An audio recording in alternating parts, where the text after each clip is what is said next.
Hi, I am Isamu Endo from Tohoku University, Japan. I am the first author of this paper, a reconfigurable mobile head-mounted display supporting real-world interactions. Other contributors to this work include Kazuki Takashima, Maakito Inoue, Kazuyuki Fujita, Kiyoshi Kiyokawa, and Yoshifumi Kitamura. Let's start with the background. Recently, VR HMDs have been expected to be used for mobile work. However, current mobile HMDs have some difficulty to use in the mobile work contexts.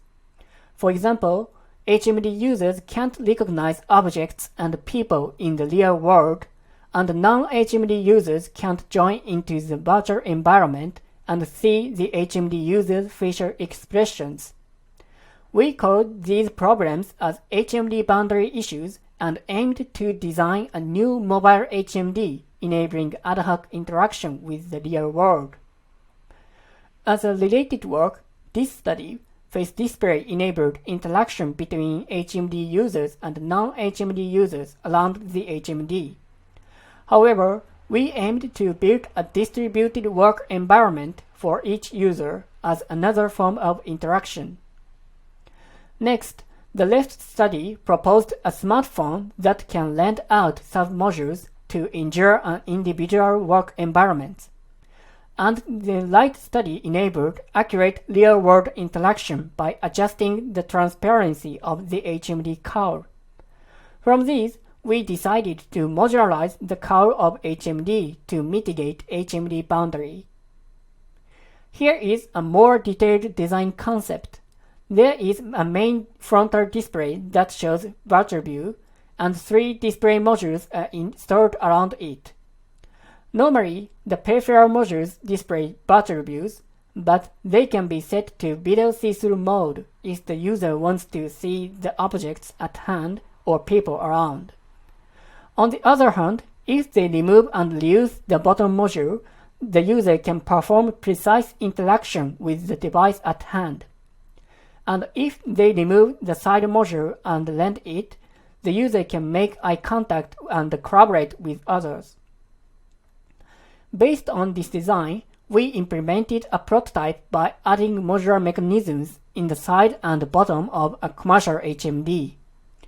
The components are Oculus Rift S, 3 iPod Touch 7s as display modules, and a 3D printed attachment.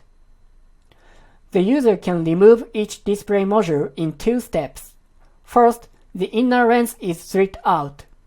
Second, the module is pulled out. We have also defined and implemented several interaction scenarios using this prototype. The image on the right is left eye view of the HMD user. In the first scenario, the user is alone and wants to go into a virtual world. To do this, the peripheral modules display the extended images of the frontal VE. In the second scenario, the user wants to take some notes during VR experience. To do this, the bottom module displays the real-world tabletop by video see-through.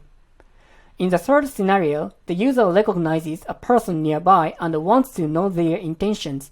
To do this, the side module displays the real-world environments by video see-through.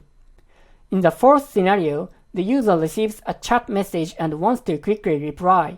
To do this, the user can remove the bottom module and immediately use it as their familiar touch keyboard. In the final scenario, a boss drops in on his subordinate who is modeling with an HMD, and an ad-hoc collaborative interaction begins. First, the boss asks the subordinate about progress, and the subordinate shares his work very quickly by removing the side module and lending it to the boss. Finally, we conducted a preliminary experiment through the interaction scenarios, and most of the users were positive about the modular concept. However, it was difficult to see the peripheral lens, so an FOV design that fits human visual characteristics seems necessary. And some users wanted a simpler switching actions. So our future work includes redesigning the module arrangement based on the above comments, refining interaction flow, and formal user study. That's all. Thank you for your attention.